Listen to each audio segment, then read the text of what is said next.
Shalom Bapak Ibu Saudaraku yang dikasihi oleh Tuhan kita Yesus Kristus. Berjumpa kembali di dalam program seri pendalaman Alkitab. Bersama saya Billy Elia yang seperti biasa akan menemani saudara selama kurang lebih 10-30 menit ke depan, di mana saya akan mengajak Bapak Ibu Saudara untuk kita bersama-sama membaca dan merenungkan kebenaran firman Tuhan, perikop demi perikop dimulai dari Perjanjian Baru. Dan di dalam seri pendalaman Alkitab kali ini kita memasuki perikop yang ke-180. Kali ini terambil dari Injil Markus pasal 10 ayat 13 sampai dengan ayat yang ke-16. Seperti biasa, apabila Bapak Ibu Saudara sudah mempersiapkan Alkitabnya masing-masing atau Alkitab melalui smartphone, saya mau mengajak kita membaca Markus 10 ayat 13 sampai dengan 16 dengan judul perikop Yesus memberkati anak-anak. Lalu orang membawa anak-anak kecil kepada Yesus supaya ia menjamah mereka. Akan tetapi murid-muridnya memarahi orang-orang itu. Ketika Yesus melihat hal itu, ia marah dan berkata kepada mereka, "Biarkan anak-anak itu datang kepadaku, jangan menghalang-halangi mereka. Sebab orang-orang yang seperti itulah yang empunya kerajaan Allah. Aku berkata kepadamu, sesungguhnya barang siapa tidak menyambut kerajaan Allah seperti seorang anak kecil, ia tidak akan masuk ke dalamnya." Lalu ia memeluk anak-anak itu dan sambil meletakkan tangannya ke atas mereka, ia memberkati mereka. Amin. Mari kita berdoa untuk memohon pertolongan dan bimbingan Roh Kudus. Bapa, di dalam nama Tuhan Yesus, saat ini kami mau belajar bersama-sama bersaat teduh di dalam program seri pendalaman Alkitab. Tuhan, kami mohon, kami ingin menyelami hikmat-Mu yang tak terselami itu. Dengan kerendahan hati kami mohon, ya Allah Roh Kudus, pimpin setiap kami, urapi hati telinga setiap kami Tuhan, supaya kami boleh dicelikan dan memahami apa yang menjadi maksud dan kehendak-Mu melalui pengajaran firman-Mu di kesempatan kali ini. Di dalam dan demi nama Tuhan Yesus kami berdoa. Haleluya. Amin.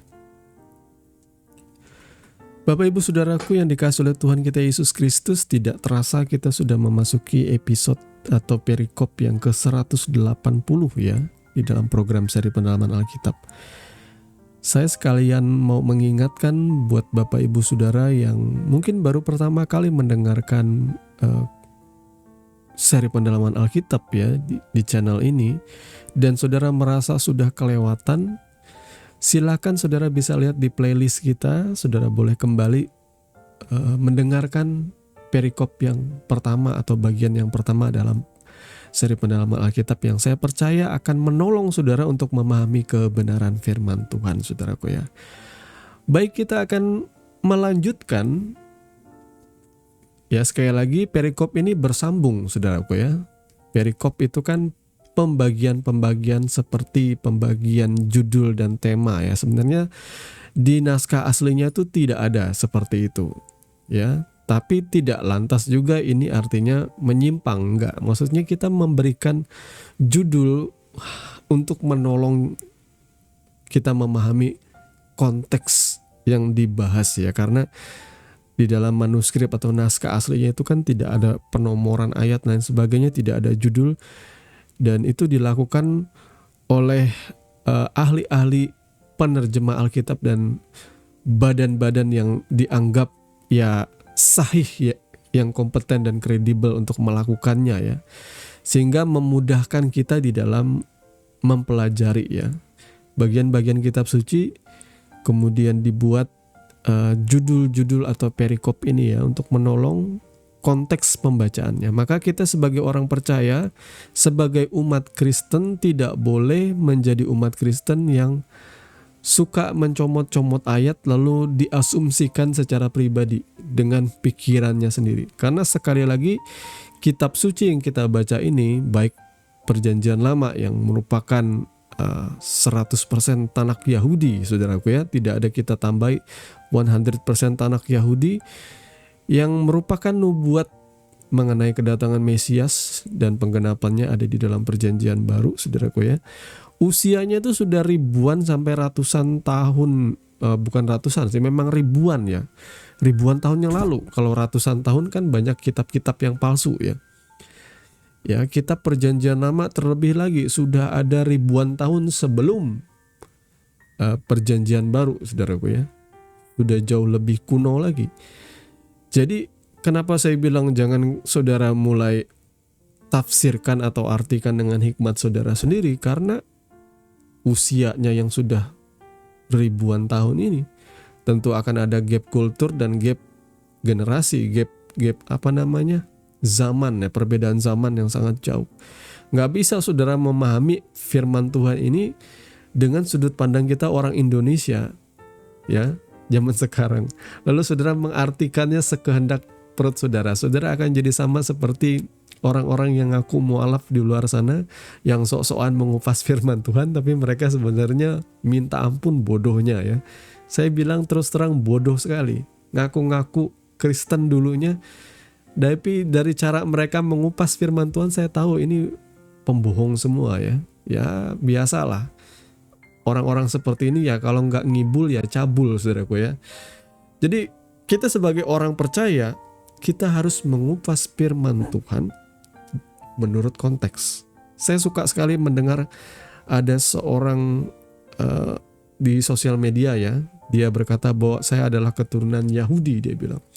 Dan Tuhan memberikan kami otak untuk menyelami, mengkritisi kitab suci kami sendiri, dia bilang. Tanakh Yahudi itu dipelajari dengan otak, dipahami sungguh-sungguh. Nggak asal-asalan saudara fanatik ikut-ikutan dengar kata orang, nggak. Saudara belajar, Tuhan kasih saudara hikmat, Tuhan kasih saudara otak, dan saudara juga perlu menundukkan diri kepada pertolongan Roh Kudus tentunya. Nah, perikop 180 merupakan kelanjutan dari perikop sebelumnya ya, yang dimana di pembahasan sebelumnya kita membahas panjang lebar mengenai perceraian. Nah, kali ini menarik sekali judulnya, yakni Yesus memberkati anak-anak, saudaraku ya. Apa yang terjadi di sini? Ya, walaupun kita sudah membahas tentang perceraian, tapi pembahasan setelah ini kemudian ngomongin masalah anak-anak. Ya, biarkan anak-anak itu datang kepadaku. Jangan menghalang-halangi mereka, sebab orang-orang seperti itulah yang punya kerajaan Allah. Itu ada dalam Markus 10 tadi pembacaan kita ya. Perikop ini muncul tepat setelah pembahasan tentang perceraian.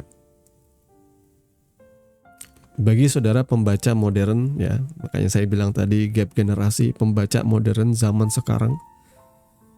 Mungkin saudara berpikir apa sih hubungannya? Tapi tahukah saudara, bagi orang Yahudi di masa itu, keluarga, pernikahan, anak-anak itu adalah satu kesatuan. Maka setelah membahas tentang pernikahan, perceraian, Markus langsung membawa kita kepada anak-anak. Seolah-olah Markus ingin menunjukkan bahwa Tuhan tidak hanya peduli pada institusi keluarga saja, tapi juga generasi yang lahir di dalamnya, saudaraku ya. Ya, saya menyadari bahwa ya suami istri dan anak tentunya tidak terlepas dari yang namanya keluarga, saudaraku ya. Nah, sekarang kita mau lihat dulu status anak dalam budaya Yahudi abad pertama itu gimana sih?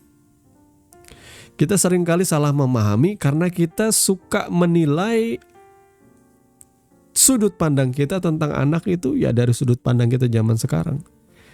Hari ini anak-anak itu dipuji, suka difoto, dibikin story, dijadikan pusat perhatian. Ya, saya banyak ngelihat juga konten-konten kreator anak, saudara ya. Tetapi tahukah saudara bahwa di dunia Yahudi abad pertama itu keadaannya berbeda. Anak itu bukan kelompok bergengsi, saudaraku. Anak, sekali lagi kita sudah pernah bahas sebelumnya, tidak punya status sosial, tidak punya hak politik, tidak punya kekuatan ekonomi.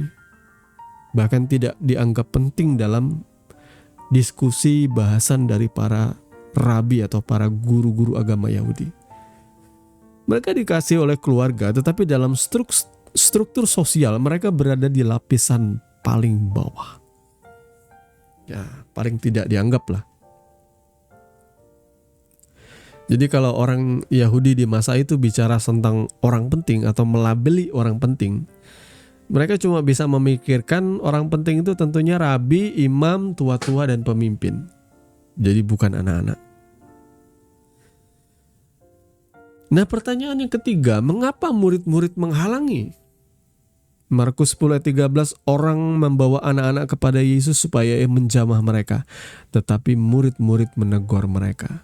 Pertanyaannya sekarang, saudaraku, mengapa murid-murid melakukan itu? Apakah mereka membenci anak-anak? Ya, mungkin tidak ya. Kemungkinan besar mereka sedang melindungi waktunya Yesus supaya tidak terlalu panjang lebar mungkin dalam pelayanan. Anak-anak nanti aja deh, yang penting orang dewasa dulu, ya kan? Betul nggak? Di gereja juga zaman sekarang, saudaraku ya, anak-anak itu bagiannya tuh dibedain. Terakhir, kalau perlu ya nanti biasa aja belakangan lah. Kalau nggak sempet ya lain kali lah. Mereka nggak pengen membuang-buang waktu pelayanan Yesus. Ya. Dalam budaya saat itu, seorang rabi dianggap tidak terlalu penting untuk diganggu oleh anak-anak.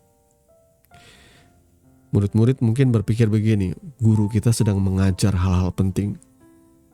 Jangan sampai diganggu oleh urusan anak-anak. Apa sih urusan anak-anak ya? Menurut mereka, anak-anak belum cukup penting untuk mendapat perhatian dari seorang Mesias. Namun saudara tahu nggak reaksi Yesus bagaimana? Markus 10 ayat 14. Kalau dalam bahasa Yunani itu digunakan kata yang cukup keras. Yesus marah. Kata marahnya itu menggunakan kata yang cukup kuat maknanya, saudaraku. Dan ini adalah satu dari sedikit bagian Injil yang secara eksplisit menunjukkan kemarahan Yesus. Apa yang membuat Yesus marah? Apakah karena anak-anak berisik? Ya, dulu saya pernah sih ya, pada waktu saya nggak bisa salahkan juga sih, ada seorang pengkhotbah yang ketika dia berkhotbah di suatu gereja, kemudian ada anak-anak yang ribut, anak-anak yang nangis, dia sampai tidak bisa konsentrasi dan kemudian marah di mimbar, saudaraku ya. Tapi saudara, saya mau kasih tahu saudara bahwa kemarahan Yesus bukan karena anak-anak berisik. Justru karena murid-murid menjadi penghalang bagi mereka yang ingin datang kepadanya. Perhatikan saudara, Yesus tuh akan sangat marah besar terhadap siapapun orang yang menghalang-halangi seseorang datang kepada Tuhan. Markus 9 ayat 42 berkata, siapa yang menyesatkan salah satu yang kecil. Wah, di situ agak serem ya hukumannya, saudaraku ya. Maka hati-hati saudaraku ya. Hati-hati, jangan menyesatkan sesamamu. Ya. Hari ini terus terang saya banyak melihat banyak pastor-pastor dengan motivasi-motivasi yang enggak murni dalam pelayanan. Ya khususnya pastor-pastor muda lah. Saya harus terus terang aja bicarakan. Dan mereka berusaha untuk mencari exposure, pengen jadi influencer, lalu melakukan hal-hal yang sifatnya yang membuat kericuhan seperti itulah. Sama seperti black campaign, menurut saya istilahnya kayak gitulah. Sesuatu yang kontradiktif diangkat. Tapi tahukah saudara, keinginan saudara mendapat exposure dengan cara negatif seperti ini justru menunjukkan bahwa saudara tidak patut disebut sebagai hamba Tuhan. Itu namanya orang yang bisa dibilang budak kontroversi, atau bisa dibilang sebagai provokator.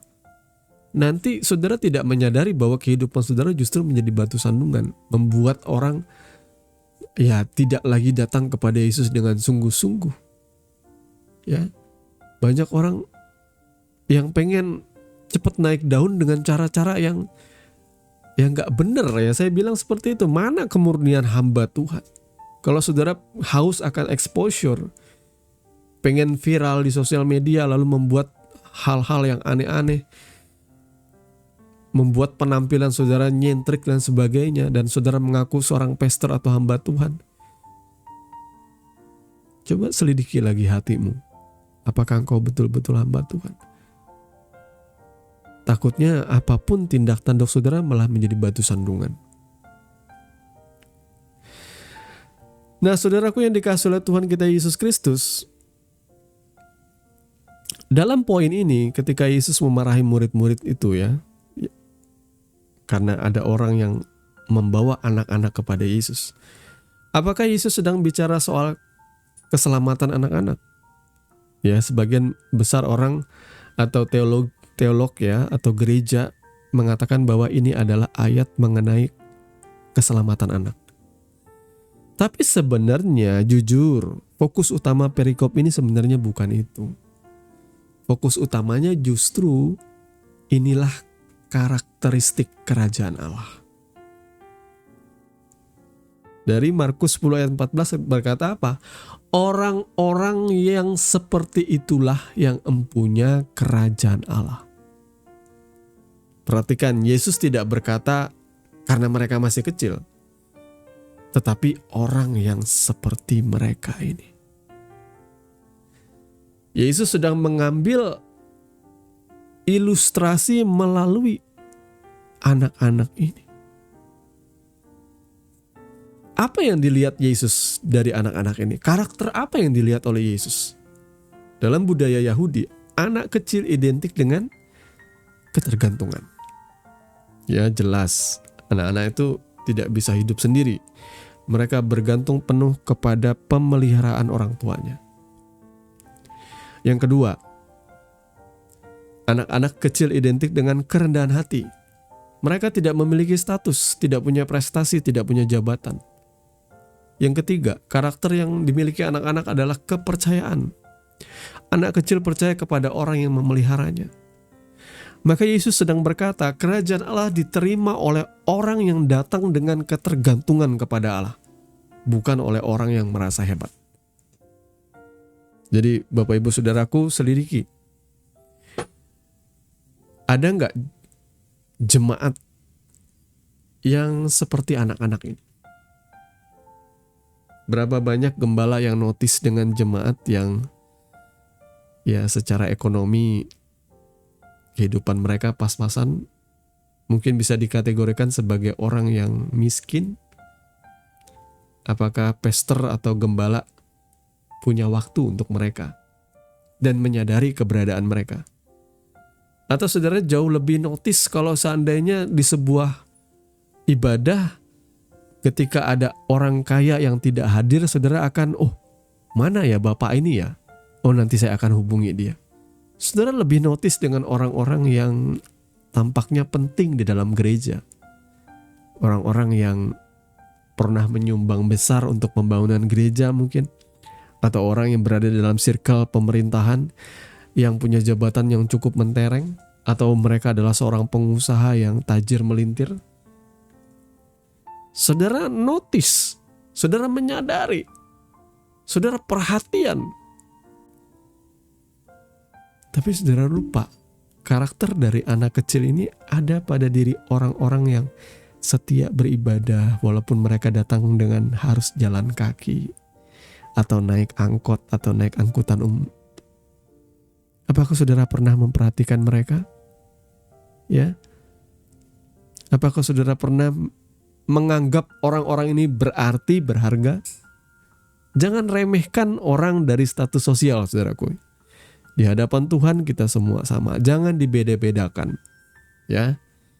Saya jarang tuh ya melihat pastor-pastor yang tajir melintir, yang kaya, yang flamboyan, tiba-tiba berfoto sama ya jemaat yang susah. Jarang. Setahu saya. Ya. Maaf kalau saya agak sedikit menyindir ya. Setahu saya banyak pastor-pastor akan mengajak jemaat yang kelihatannya punya mobil mewah, diajak untuk ayo kita ketemu di sebuah kafe, kita nongkrong bareng. Akhirnya ya menjadi sebuah story cuap-cuap, bercerita, kemudian berfoto ria. Tapi saya nggak pernah lihat tuh pendeta atau pastor itu bersama dengan orang ya yang hidupnya pas-pasan lalu dia masukin ke story-nya. Maaf kalau seandainya saya menyindir ya. Tapi cara seperti inilah yang dilakukan oleh gereja. Mereka sangat perhatian dengan orang-orang yang dipandang penting. Kelihatannya tuh statusnya tinggi. Yang saudara lihat itu. Tapi karakteristik seperti anak-anak, jemaat yang seperti anak-anak yang tulus, yang polos, yang cuma datang rindu, haus akan Tuhan. Yang kalau ya gak disalami juga gak apa-apa, mereka simple datang hanya pengen cari Tuhan saja. Jangan-jangan saudara mengabaikan orang-orang seperti ini. Lalu apa hubungannya dengan orang Farisi? Perhatikan kontrasnya. Sebelumnya orang Farisi datang dengan pengetahuan, perdebatan, argumentasi. Anak-anak datang tanpa semua itu, mereka hanya datang. Ya, mereka hanya datang. Mereka tidak mentereng. Ya, saya takut nih ya. Di dunia ini kita dihargai karena jabatan, karena titel. Coba lihat saudaraku, kalau misalnya ada yang meninggal, lebih-lebih maaf kalau dia seorang hamba Tuhan atau pendeta besar. Banyak yang datang. Tapi itu beda sekali dengan karakteristik ilahi, saudaraku. Tuhan tidak menilai yang seperti itu. Ya, saya akan terus terang mengajarkan kebenaran firman Tuhan yang murni. Pernahkah saudara mendengarkan bagaimana Tuhan menunjukkan bahwa apa yang kita pikir tidak seperti yang Tuhan pikir?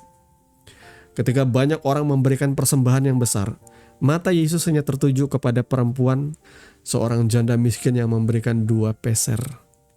Perhatikan, di dunia ini saudara bisa menipu dengan menunjukkan pemberian yang besar yang terbaik. Tapi di dalam pandangan mata Tuhan, perempuan yang ngasih 2 peser itu, dia memberi yang terbaik. Lihat pandangan Tuhan. Contoh kedua, ada seorang Farisi, ada seorang imam berdoa dengan bangganya.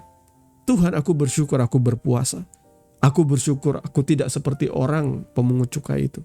Dia membangga-banggakan pelayanannya.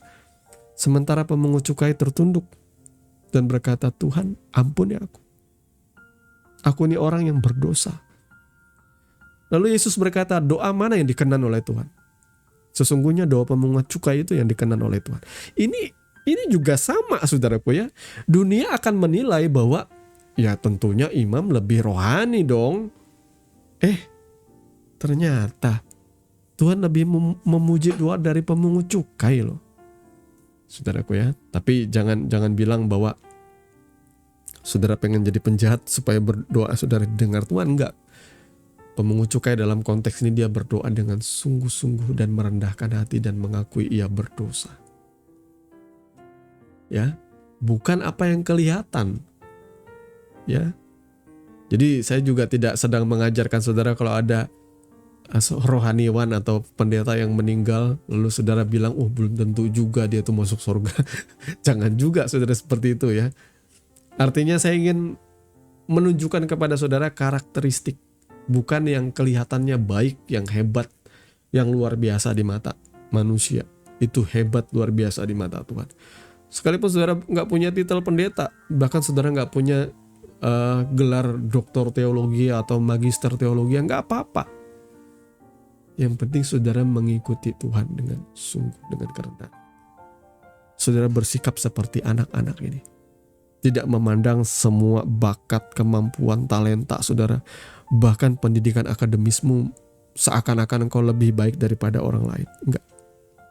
Engkau tetap menjadi seperti anak-anak ini. Datang dengan kerendahan hati. Bergantung kepada Tuhan, berharap kepada Tuhan. Ya, kesemua ini menunjukkan kepada kita, inilah kritik halus terhadap kesombongan rohani. Kemudian ada bagian di mana Yesus memeluk mereka. Markus 10 ayat 16, ia memeluk anak-anak itu. Ini detail yang indah saudaraku ya. Dalam budaya Timur Tengah kuno, sentuhan memiliki arti penting. Memeluk berarti menerima, menghargai, mengasihi, memberkati. Bagi banyak orang Yahudi saat itu, tindakan ini sangat mengejutkan. Seorang rabi besar memeluk anak-anak kecil, ya, yang tidak dianggap pada masa itu. Tetapi Yesus meluangkan waktu untuk memeluk mereka. Jadi saudaraku, pesan bagi Bapak Ibu Saudara, bagi gereja Tuhan, jangan jadi penghalang. Ya, kadang kita mungkin tidak menghalangi secara fisik, tetapi menghalangi melalui sikap menghakimi, legalisme, kesombongan rohani. Jadi saudara, Tuhan seringkali melihat orang yang diabaikan. Dunia menghargai, seperti saya bilang tadi, kekayaan, jabatan, pengaruh. Tapi Yesus memberi perhatian kepada mereka yang dianggap kecil, saudaraku ya. Jadi kalau saudara mau tahu di mana hati Tuhan, jadi lihatlah jemaatmu. Perhatikan mereka yang kesusahan. Mungkin banyak di antara mereka yang cuma bisa kasih kolektor 2.000. Lalu pendeta sindir di mimbar. Jemaat Tuhan, jangan cuma kasih 2.000. Wah, kasih juga yang terbaik. Ya, saya nggak tahu apakah ini khotbah yang benar atau enggak. Tapi firman Tuhan bukankah mengingatkan bahwa kita harus memberikan persembahan itu dengan kerelaan hati, tanpa paksaan, tanpa motivasi, seperti ya renungan atau pengajaran kita di khotbah kemarin ya, di hari Minggu kalau tidak salah. Saudara, berapapun yang dikasih itu ya oleh jemaatmu, bersyukurlah. Justru kita harus meluangkan waktu, ya. Jangan cuma sibuk nempel sama orang kaya terus. Ada kalanya kita juga bisa memberikan insight bagi jemaat-jemaat yang miskin, saudaraku ya. Yang kadang-kala mereka juga butuh uluran tangan kita, para pastor. Ya, bagi saya itu seperti itu yang utama ya. Dia ada perhatian kepada jemaat-jemaat yang dipandang kecil ini. Datang kepada Tuhan dengan hati seorang anak, tetapi juga bukan kekanak-kanakan ya, tetapi hati seorang anak tuh percaya, rendah hati, bergantung kepada Tuhan. Ya, jadi saudaraku, Markus 9 tuh berbicara tentang siapa yang terbesar, siapa paling penting. Dan Markus 10 menjawab bahwa dalam kerajaan Allah yang paling penting justru mereka yang dunia anggap tidak penting. Jadi Bapak Ibu Saudaraku yang dikasihi oleh Tuhan kita Yesus Kristus, mari kita melihat cara Tuhan memandang, cara Yesus memandang, karakteristik kerajaan Allah. Orang dewasa sering datang kepada Tuhan membawa gelar, pengetahuan, prestasi, logika. Tapi anak kecil datang dengan kesederhanaan, membawa dirinya. Mereka cuma pengen dekat dengan Tuhan. Dan ternyata itu loh yang Tuhan cari. Jadi karena kerajaan Allah tidak dibuka oleh kehebatan manusia, melainkan oleh kerendahan hati yang mau datang dengan Kristus, dengan iman, dengan ketergantungan seperti seorang anak kecil. Maka mari saudaraku, kita dengan humble bergantung kepada Tuhan, berharap kepada Tuhan. Tuhan kiranya memberkati kebenaran firman-Nya, dan mari kita sama-sama berdoa.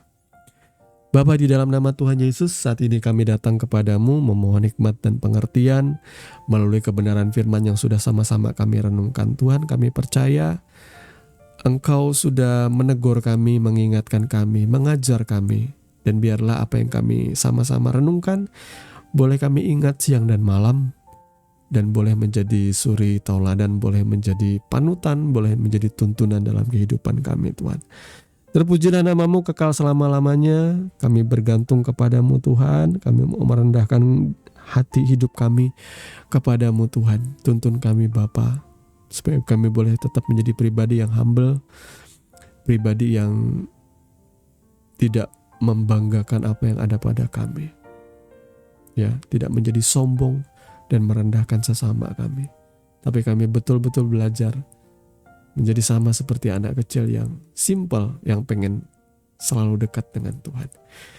Terpujilah nama-Mu Bapa kekal selama-lamanya. Di dalam nama Tuhan Yesus kami berdoa dan mengucap syukur. Haleluya. Amin. Terima kasih sudah mengikuti seri pendalaman Alkitab hari ini. Biarlah kebenaran firman Tuhan terus menuntun langkah kita, menerangi hati kita, dan membentuk hidup kita menjadi serupa dengan Kristus. Sampai jumpa di episode berikutnya, di mana kita akan terus menggali kedalaman firman yang hidup dan berkuasa. Tuhan Yesus memberkati. Dan jangan lupa, hidup dalam firman dan firman dalam hidupmu. Shalom.